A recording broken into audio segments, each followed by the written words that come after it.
여호와께서 모세에게 이르시되 아론의 자손 제사장들에게 말하여 이르라. 그의 백성 중에서 죽은 자를 만짐으로 말미암아 스스로를 더럽히지 말려니와 그의 살붙인 그의 어머니나 그의 아버지나 그의 아들이나 그의 딸이나 그의 형제나 출가하지 아니한 처녀인 그의 자녀로 말미암아서 몸을 더럽힐 수 있느니라. 제사장은 그의 백성의 어른인즉 자신을 더럽혀 속되게 하지 말지니라. 예, 잠깐만요. 레위기 21장 이제 5절 읽습니다. 예, 크게 읽으셔도 부끄럽지 않습니다. 하나님 말씀은 크게 읽으십시오. 제사장들은 머리털을 깎아 대머리 같게 하지 말며 자기의 수염 양쪽을 깎지 말며 살을 베지 말고 그들의 하나님께 대하여 거룩하고 그들의 하나님의 이름을 욕되게 하지 말 것이며 그들은 여호와의 화제 곧 그들의 하나님의 음식을 드리는 자인즉 거룩할 것이라. 자기의 형제 중 관유로 부음을 받고 위임되어 그 예복을 입은 대제사장은 그의 머리를 풀지 말며 그의 옷을 찢지 말며 어떤 시체든지 가까이 하지 말지니 그의 부모로 말미암아서도 더러워지게 하지 말며 그 성소에서 나오지 말며 그의 하나님의 성소를 속되게 하지 말라. 이는 하나님께서 성별하신 관유가 그 위에 있음이니라. 나는 여호와이니라.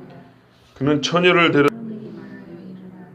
누구든지 너의 자손 중에 대대로 육체에 흠이 있는 자는 그 하나님의 음식을 드리려고 가까이 오지 못할 것이니라. 누구든지 흠이 있는 자는 가까이 하지 말하였더라. 아멘.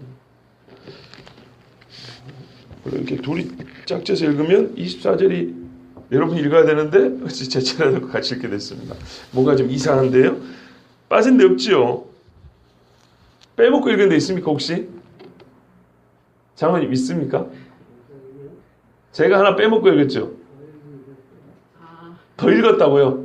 아, 그렇구나. 어쩐지 뭔가 이상이 예. 오늘 말씀은요 제사장에게 주신 말씀입니다. 다음 말씀까지 22장까지 그렇습니다. 22장은 제사장에게 주는 음식이 있죠. 성물. 오늘은요 제사장의 말할까요 제사장의 직무에 관하여 또 일반 삶의 거룩함에 관하여 그런 말씀입니다. 자, 그러면 여러분 제사장이 주신 이 말씀은 엄격할까요? 엄격하지 않을까요? 일반 백성에 비해서 말입니다. 당연히 엄격하죠. 당연히 엄격할 수밖에 없습니다. 이런 도식을 한번 그려보시면 어떨까요? 짐승이 있지 않습니까? 부정한 짐승이 있어요. 정결한 짐승이 있고요.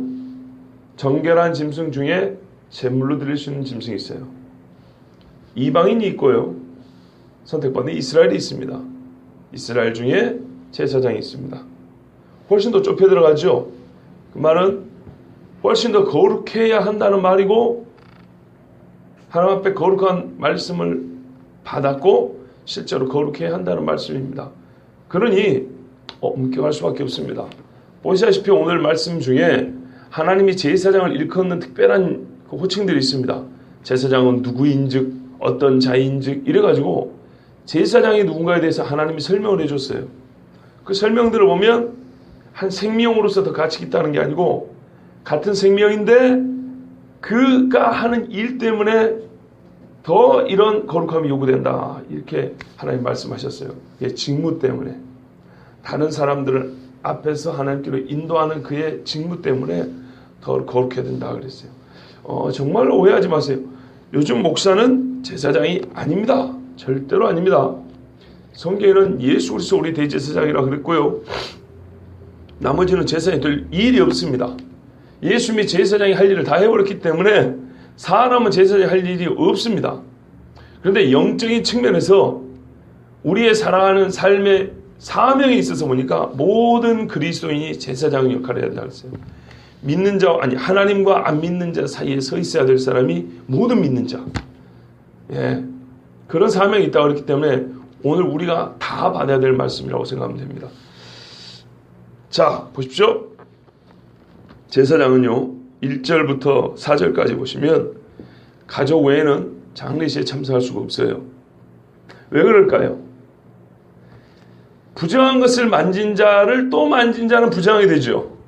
내가 시체를 닿지 않더라도 장례식에 가다 보면 시체를 닿거나 시체와 상관 있는 어떤 물품을 단 사람을 내가 또 악수를 한다거나 인사를 한다거나 포옹을 하거나 이래저래 분명히 닿게 돼 있어요. 접촉하지 않고 올 수는 없다 이 말입니다. 그러지 않겠습니까? 옛날에는 다 집에서 장례를 치렀어요. 병풍 하나 만든지 향을 하나 꼽든지 간에 뭘 하든지 간에 반드시 시신과 관련된 장례와 관련된 부정한 것을 닿게 마련이에요. 위험도가 높다 이 말입니다. 우리가 나병 환자나 혈루병 있는 자나 여인 중에 유출 있는 자를 뭐랄까요? 접촉만으로도 앉는 자리에 닿기만 해도 부정하다 그러죠. 장례식에 별의별 사람들이 다 옵니다. 그러지 않습니까? 고인뿐만 아니라 그 가족뿐만 아니라 많은 사람이 오기 때문에 어떤 정결과 부정의 상태에 있는 사람을 접촉하게 될지 혹은 그가 접촉한 것을 또 접촉하게 될지 알 수가 없습니다. 그런데 제사장의 직무는 나에게 주어진 하나님의 시간이 있어요. 그러므로 절대로 제사장은 장례식에 참석이 안 됩니다. 다만 보시다시피 부모, 형제, 자매인데요. 출가하지 아니한 처녀 이렇게 돼 있어요. 즉 자녀도 되고요. 이렇게 보면 대가족 구조에서 딱 가족입니다. 가족에는 제사장은 장례식 참가가 안 됩니다. 출가하지 아니한 처녀인 자매. 자, 출가를 해버리면 어떻게 됩니까? 장례의 주관자는 그의 남편입니다. 그러므로 출가하지 아니한 처녀일 경우에만 제사장이 가서 부정을 좀 입더라도 그 장례를 칠 수가 있습니다. 왜 그러냐 했더니 하나님께서 제사장은 그의 백성이 어른인즉 자신을 더럽혀 속되게 하지 말라 그랬어요. 참 이 번역이 좀 애매합니다. 그런데 일단은 이렇게 받아들이겠습니다. 백성들이 보고 본받아야 될 자리에 있기 때문에 그의 거룩함과 속됨 하나요 가족이 죽은 외에는 그 외에도 얼마나 친하고 갈 데가 많겠습니까마는 장례식에 참석하지 못하도록 했습니다. 이게 얼마나 특별한 일인가 하니요. 에스겔 기억나시죠? 에스겔서 24장에 보면 하나님께서 이렇게 말을 합니다. 말씀합니다. 인자야 내가 네 눈에 기뻐하는 것을 한번 쳐서 빼앗으리니 네가 기뻐하는 것을 내가 빼앗아 가버린대요. 너는 슬퍼하거나 울거나 눈물을 흘리거나 하지 말며 죽은 자들을 위하여 슬퍼하지 말고 조용히 탄식하며 음식물을 먹지 말라 하신지라. 짐작이 되죠. 누가 죽을 거란 얘기입니다. 그런데요.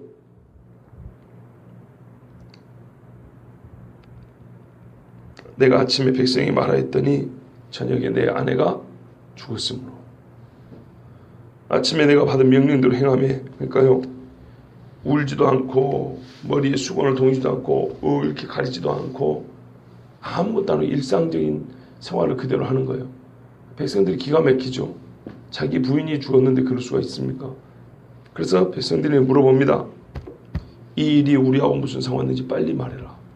뭔 급한 일이 있길래 뭔 중요한 일이 있길래 지금 당시 이런 것이냐. 빨리 말해라고 백성들이 깜짝 놀라고 충격을 받았으니 물어봅니다. 그때 에스겔은 말합니다. 하나님께서 당신들에게 이렇게 이제 예언을 합니다. 이렇게 엄청난 충격을 가져오는 것이 장례식에서 슬픔을 표현하지 않는 겁니다. 제사장에게는 이게 일상적으로 요구됐던 겁니다. 뿐만 아니라 제사장은 머리털을 깎아 대머리 같게 하지 말며 자연스러운 대머리는 어쩔 수 없지만 대머리 같게 하지 말며 이상한 것 따라하지 말아야 합니다. 수염 양쪽을 깎지 말며 살을 베지 말고. 이거 다 어디서 봤어요? 바알 섬기던 그 갈멜산에서 바알과 아세라 선지자 850명 있죠. 그 사람들이 했던 일과 비슷한 겁니다. 그들의 하나님께 대하여 거룩하고 그들의 하나님의 이름을 욕되게 하지 말 것이며 이런 것은 하나님을 욕되게 하는 거예요. 하나님의 거룩을 훼손하는 거예요. 이건 다 이방 풍속이란 말입니다. 그리고 자기 신체를 훼손하는 것, 신체의 온전함과 질서정연함, 정상 상태가 거룩하라 그랬는데요. 스스로 몸을 훼손하여 몸에 무질서를 가져오는 것은 백성들 하여금 그를 따라가도록 방조 내지는 조장하는 겁니다. 제가 이 앞에 서는데 반바지에 슬리퍼 신고 와가지고 설교한다고 생각해 보세요. 그렇지 않아도 우리 청년들 가끔 슬리퍼 신고 여름 되면 나오는데 그래도 된다고 하는 겁니다.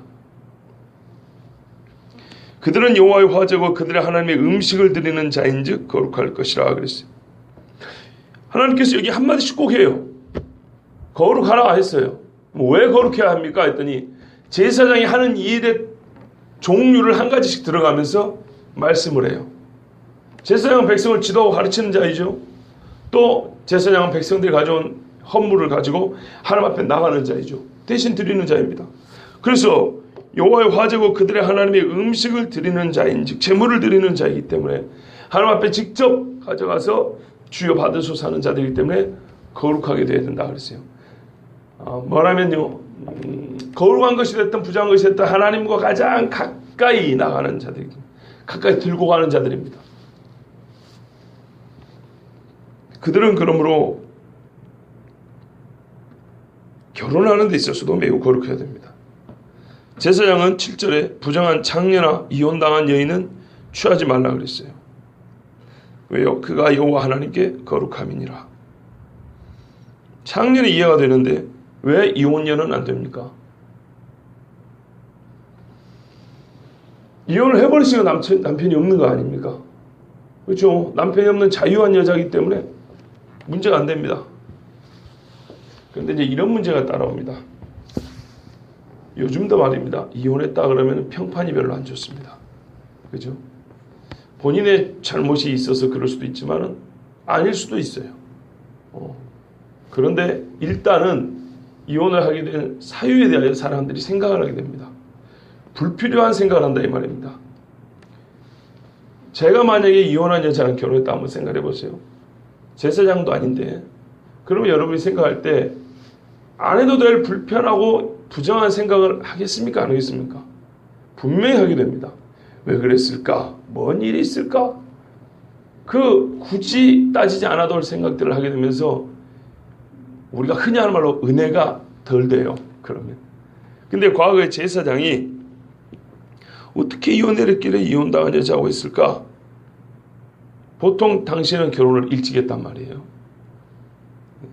전쟁에서 죽은 전사자의 아내도 아니고 이런 여러 가지 그 여인의 행실과 성품과 평판, 나로 인하여 미칠 백성들이 미칠 어떤 가정에 대한 불편하거나 부정한 생각까지 미연에 방지하기 위해서 애시당초 차라리 처녀들하고 결혼해라 이렇게 말씀한 겁니다.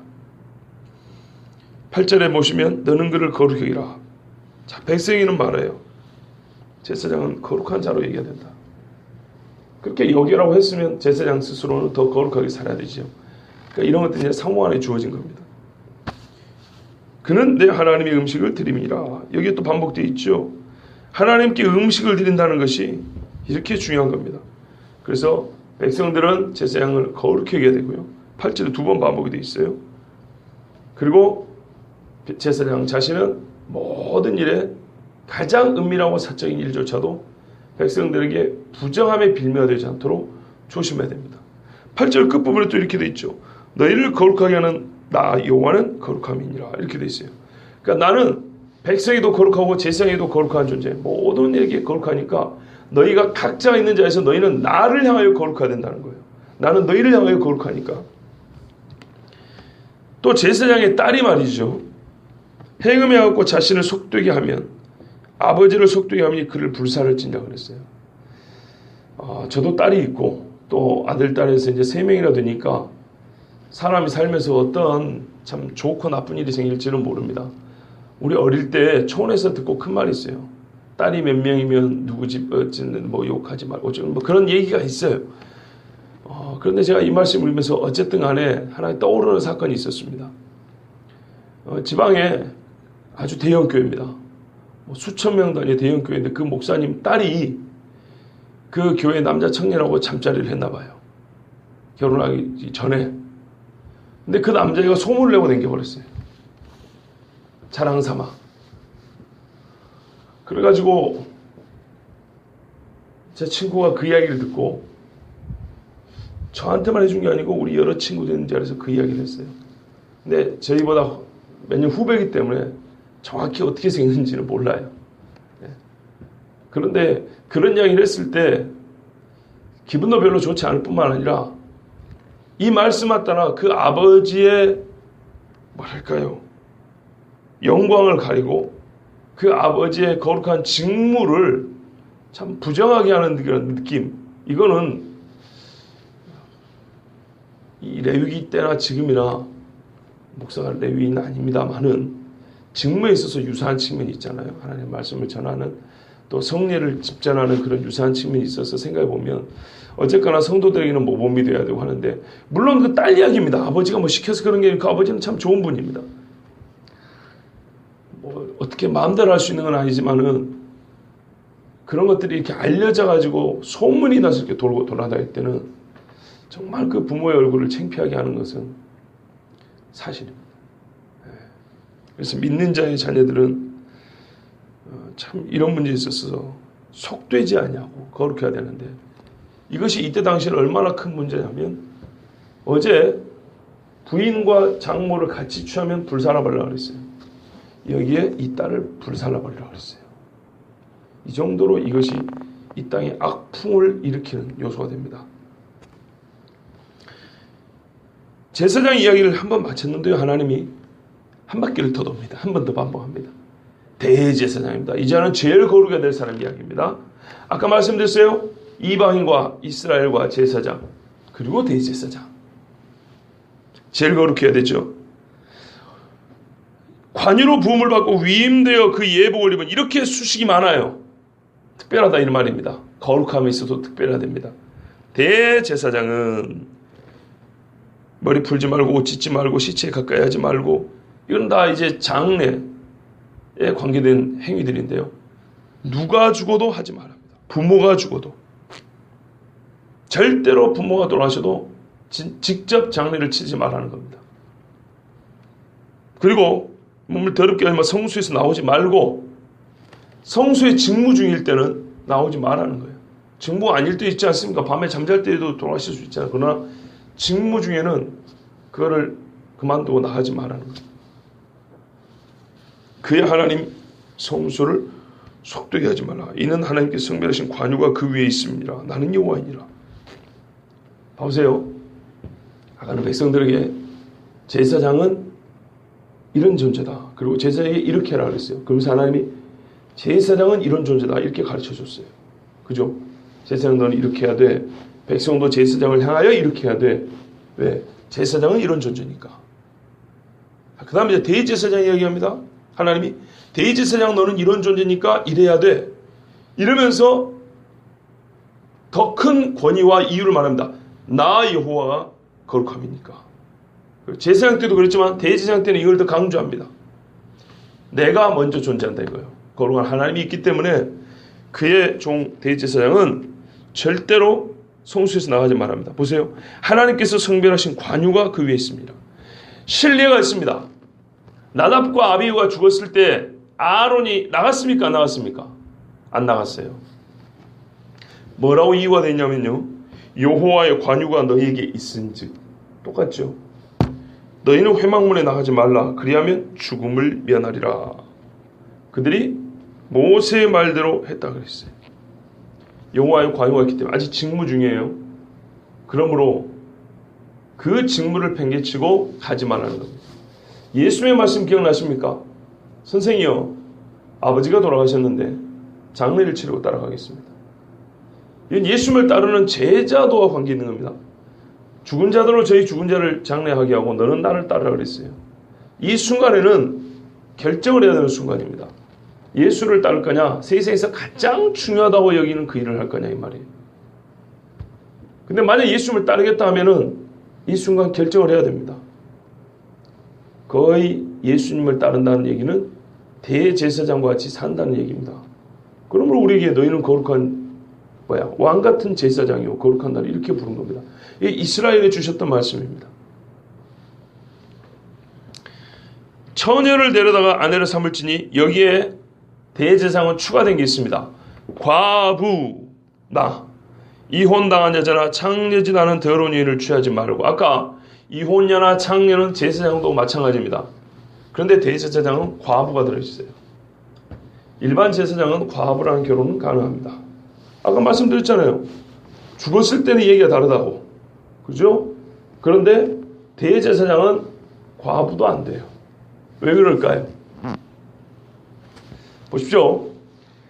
대제사장의 대를 이을 자는 누군가요? 그의 장남입니다. 그죠? 과부가 애를 데리고 왔어요. 얘가 이 집의 법적인 장남입니다. 그러지 않습니까? 네, 법적인 장남입니다. 아브라함의 법적인 장남은 누굽니까? 이스마엘입니다. 이삭의 장남은 누굽니까? 에서입니다. 그죠? 요셉의 장남은 므낫세입니다. 그런데 하나님이 다 뒤집어 엎어버렸죠. 하나님 앞에서 이 직무를 감당할 장남은 순전하게 대제사장의 혈통으로 내려와야 됩니다. 즉 레위인의 혈통이어야 된다 이런 말입니다. 그런데 과부가 자식을 데리고 왔거나 또는 결혼을 해가지고 애를 낳았어요. 그런데 좀 표현이 여러분 좀 뭐 어떻게 생각할지 모르지만 그 첫 아들이 대제사장신지 죽기 전에 전 남편이신지 알 수가 없어요. 그 기간이 애매할 수가 있거든요. 그러므로 이런 일말의 오해의 소지조차도 없애려고 대제사장은 처음부터 순전한 처녀하고만 결혼하라 그런 거예요. 여기서 처녀는 성경험이 없는 사람입니다. 마찬가지 이유 때문이에요. 그 자체 정결해야 되고 있지만 동시에 이 여자가 대제사장하고 결혼하기 전에 다른 남자하고 잠자를 했으면 그 기간이 어쩔지를 몰라요. 그래서 이 첫 아들이 순전하게 대제사장의 혈통인지 다른 남자의 애인지 알 방법이 없는 거예요. 요즘처럼 무슨 뭐 혈액형 조사를 한다거나 DNA 검사 이런 게 안 되는 시대이기 때문에 생긴 것만 가지고는 비슷하게 생겼냐 이거 갖고는 얘기가 어려운 거예요. 아니 뭐 우리 애들 삼남매도 다 엄마가 다르다고 엄마나 아빠가 다르다고 생각한 분이 있었다 그래요. 아 진짜로요. 우리 교회 우리가 왔는데 정아삼비 별이가 다 안 닮았더래요. 그래서 엄마나 아빠가 3명이 다 다른 줄 알았더래요. 무슨 말씀인지 이해되세요? 제가 딴 여자랑 결혼하고 정아를 낳고 우리 집사람이 딴 남자랑 결혼하고 삼비를 낳고 둘이 결혼하고 별이를 낳고 이런 식으로 생각한 분이 있었대요. 여러분도 혹시 그렇게 생각하셨어요? 이게 친남매지만 이게 다르게 보일 수도 있는 겁니다. 이복이지만은 같은 형제로 같은 엄마의 자녀게 보일 수도 있는 거예요. 생긴 것만 갖고는 확인을 못한다 이 말입니다. 그게 애매하게 걸릴 수가 있어요.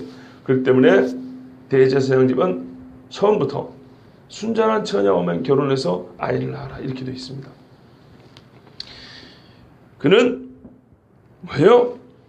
거룩하게 하나님께 부름을 받은 종입니다. 그거 보시면 그의 자손이 그의 백성 중에서 속되게 하지 말라. 예. 대제사장의 자손은 절대 속되게 태어나서는 안 되고 그렇게 여겨져서도 안 됩니다. 여호와께서 모세와 이제 아론에게 이렇게 또 말했어요. 너희 자손은 육체에 흠이 없어야 된다. 그래서 몇 가지 이 신체 장애라든지 질병이 이렇게 돼 있죠. 맹인, 다리 저는 사람, 백막, 습진, 버짐, 뭐 이렇게 뼈가 좀 불러졌고 탈골된 사람, 골절된 사람 이런 이야기들이 있습니다. 그러면 요즘 같은 경우에 목사가 제사장이 아니지만 이제 예를 들면은 교회 중직자나 목회자들이 장애가 있으면 안 된다는 얘기입니까? 그런 뜻은 아닙니다. 그런 뜻은 아니에요. 바울을 봐보세요, 여러분. 바울은 이 안질인지 간질인지 모르지만 육체의 가시를 안고 사역을 한 사람입니다. 그렇죠? 바울의 몸은 전해지는 소식의 옛날 이야기에 가면 외모로는 정말 본인도 좀 볼품이 없을 정도로 정상 몸이 아닌 사람이었어요, 바울은. 그런데도 가장 위대하게 주의 종으로서 사역을 감당했던 사람입니다. 그리고 볼까요? 예수님이 대제사장이시죠. 본인은 어떻게 죽었습니까? 예수님이 돌아가실 때 대제사장의 직무가 끝나고 돌아가신 게 아닙니다. 그가 돌아가심으로 대제사장의 직무를 완성하신 것이죠. 그죠? 그럼 죽기 전에 어떻게 몸 상태가 어떻게 됐냐고요? 뼈가 부러졌습니다. 못을 뼈를 뚫어가지고 박아놨기 때문에 여기 기록된 어떤 사람보다 신체적인 훼손이 가장 심한 상태로 대제사장 직무를 감당하신 분이 예수님입니다.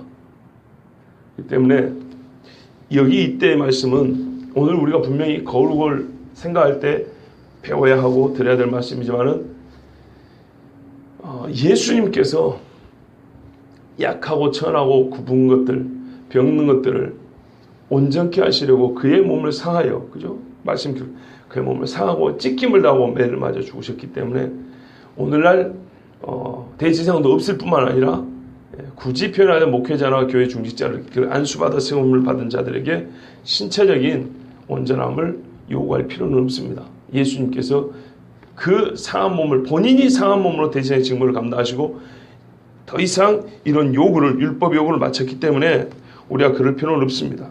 그리고 사도들 역시도 몸에 장애가 있는 상태로 사역을 감당했기 때문에 그건 뭐 별 문제가 안 됩니다.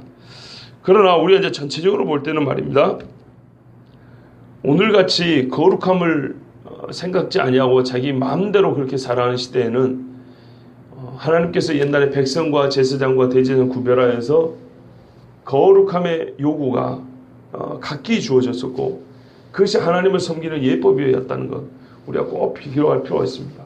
이 세상 사람들과 우리는 분명히 달랍니다. 신약 성경에 오면 그 다름에 대하여 구약과 다른 더 큰 엄격함으로 예수님이 요구를 합니다.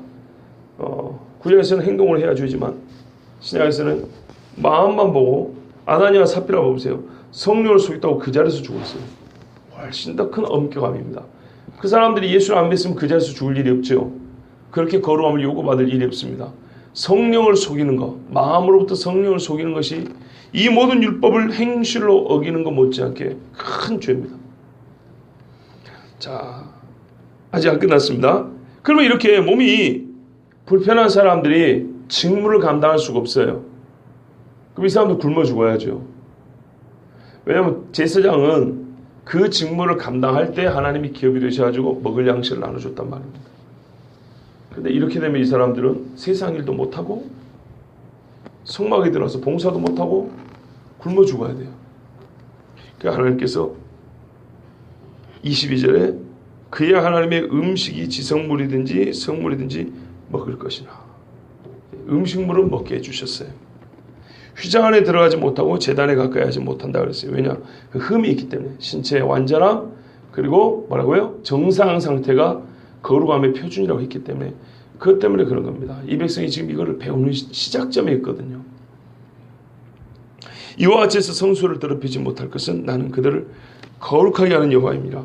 거룩하게 하는 여호와를 부정한 몸을 가져가지고 이 성소를 더럽히면 이게 뭔가 거꾸된 거잖아요. 이 거꾸로 역류한다 그러죠. 하수 역류하는 것과 같잖아요. 그런데 어떻게 이 지성소가 더럽혔는데 여기서 거룩함이 백성들에게 나가겠습니까? 이와 같이 모세가 아론과 그의 아들들과 온 이스라엘 자손에게 말했습니다. 예. 그런데 이 외에도 세밀한 부분에 있어서는 하나님께서 다 가르쳐주지 않았지만 이게 대원리입니다. 이것만 가져도 우리가 어떻게 거룩하게 살아야 될지 알 수 있습니다. 그리고 때로는 좀 너무하다 싶은 것도 있을 것이고 부담스럽고 좀 다르게 생각해 볼 수 있지 않을까 하겠지만 어쨌건 하나님의 말씀은 주어진 대로 받는 것이 가장 옳습니다. 모르면은 물어볼 수는 있지만 모른다고 해서 불순종의 이유가 되지는 않습니다. 이 거룩함의 규정이 이 세대에도 당시 세대에도 어떤 부분은 좀 과하다, 이해가 되지 않는다 할 수 있었을 겁니다. 그러나 가장 이해가 되지 않고 과하다 하는 그 순간에 나답과 아비후 자기 장남과 둘째인지 셋째인지 하여튼 이 아들이 둘이 죽었을 때 아론이 참고 하나님 말씀을 들었던 걸 생각해 보면 제일 아름다운 것은 순종입니다. 오늘 이 규정들이 우리에게는 좀 어색하게 들릴 수 있어요. 좀 이상하게 들릴 수 있어요. 그러나 이것은 오늘과 같이 부정함이 만연한 시대에 반드시 예수 믿는 사람들이 이 말씀을 표준으로 삼아서 거룩함의 삶을 삶는데 이 말씀으로 표준을 삼고 살아야 될 필요가 있습니다. 우리는 세상 사람들 앞에서 거룩함의 표준이 되어야 되기 때문입니다. 하나님께서 우리를 통하여 거룩이 이것이다 이걸 가르쳐 주셨습니다. 이스라엘 사람들 마찬가지입니다. 저기 앞에 있는 대제사장과 제사를 보면서 아 저렇게 해야 거룩한 거구나, 저게 하나님이 기뻐하시는 거구나 배울 수 있었습니다. 여러분과 제가 하나님 앞에 거룩함의 사명을 가지고 부름받았으므로 오늘도 거룩함을 하는 영혼 되길 바랍니다. 기도하겠습니다.